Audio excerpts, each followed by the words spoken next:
Но все пак съжалявам, просто имам супер много задължение, тъй като съм в 7-ми клас и имам много да уча. Така че днес ще ви покажа как да местим видео как да местим някоя част от видео, така че да изглежда добре. Сега ще ви покажа всъщност каквото ще се прави. Така че пускаме интро и почваме. Така. Сега примерно да кажем имаме това видео. Много интро. Мерси.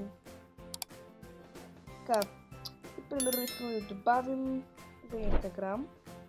Добавяме си го отгоре. След това, както казах миналото видео, ако не се гледа, ще излезе тук.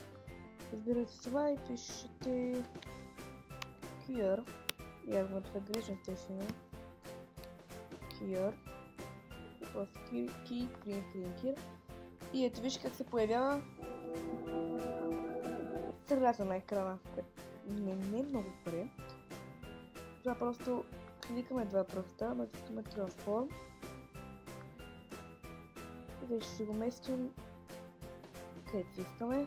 И тук му се смалява, да се оголемява. Ето така.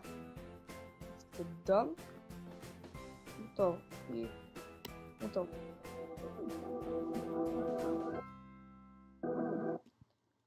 Буквално е това, не е трудно. По същия начин с, да кажем, и това. Дайте ще го турим и така.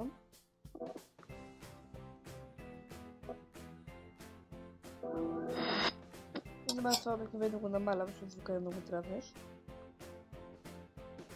Отново искате тук, избирате се Green Screen Here. Така. Много Transform.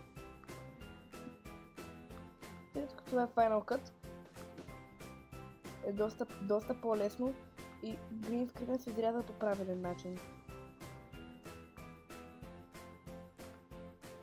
Готово.